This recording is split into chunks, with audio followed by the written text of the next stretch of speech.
Lesson 65 is on circumference and pi. A circle from review is just a smooth curve, and I've got 3 pictures of circles down here. Now, every point is the same distance from the center of the circle. The center is this black dot. I have one on each picture. Now, the center, every point is the same distance from this center. So you can see I can draw extra lines so you can see from the center it's the same distance.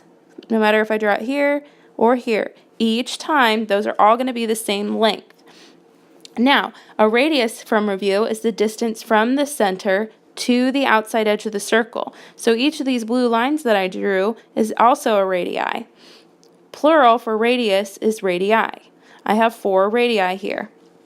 Now, a diameter is the distance across the circle through the center. Here is the center.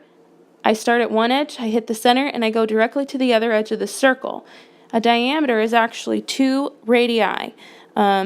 You can see here from the center, or from the outside edge to the center is a radius. Again, from the center to the outside edge is also a radius. So we can say, remember, a diameter is equal to 2 times the radius. A circumference, as you can see here, is labeled just like this for a reason. It's the distance around the outside edge of the circle. Now, I can also show you with my pen here. If I draw along the outside edge, I'm sorry, it's not perfect, but if I draw along the outside edge, that is the circumference. Whenever you're asked to find the circumference, you're basically asked to find the outside edge. It's a lot like perimeter in squares and triangles and rectangles, but this time it's for a circle, so we call it the circumference. The nice thing about diameter and circumference is they have a relationship.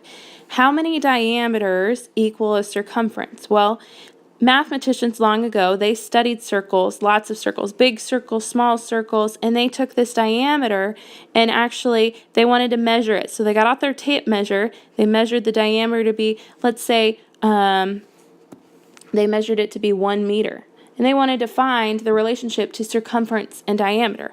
Well, when they took this diameter then and laid it along the outside edge with their tape measure, they noticed that it was actually, the diameter was actually 3 times. So they laid it once, they laid it twice, they laid it 3 times, but then they had a little bit extra left over, as you can see.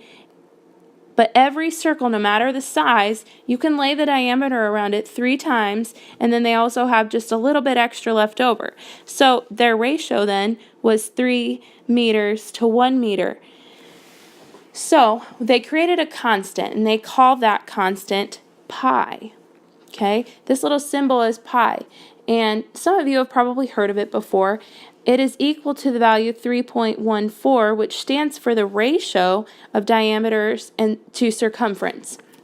There's also a fraction that you can use, and sometimes they might ask you to solve a problem in your homework using 22 over 7 for pi. When you multiply or divide out 22 divided by 7 on a calculator, you're going to get 3.14. Now, if you use your pi button, this button on your calculator, you will actually get 3.14, and the decimal will go on and on and on forever. But when you're computing with pi, you're probably going to use 3.14 as a rounded value so you can get a nicer rounded answer. Because of this relationship between pi and diameter, mathematicians created the formula to finding the circumference. They actually came up with circumference then is equal to pi times the diameter of a circle. Let's use this in example 1. In example 1, we're asked to find the circumference of a circle when we know that the radius is equal to 10 centimeters. Remember from the previous slide, circumference of a circle is equal to pi times the diameter. Since they don't tell us which type of pi to use, we're going to use 3.14.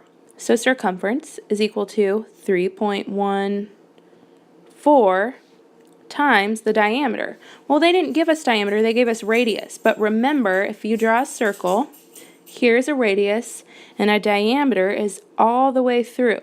So we just need 2 radius, or 2 radii. So we can take 10 times 2 to get our diameter. When we do that, 20 centimeters is equal to our diameter. Fill that in, 3.14 times 20.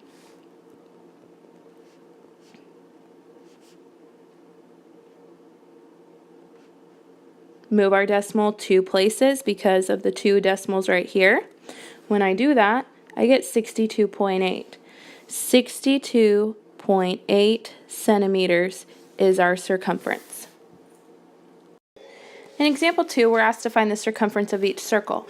Remember, the formula for circumference is pi times diameter. Now, for A, it says use 3.144 pi. So, circumference equals pi 3.14 times diameter, which is 30. When I multiply that out,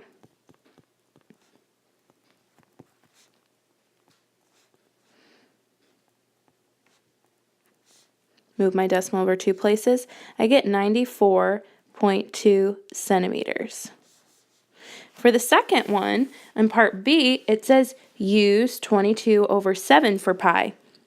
So this time, circumference is equal to pi 22/7 times the diameter, which is 14 feet.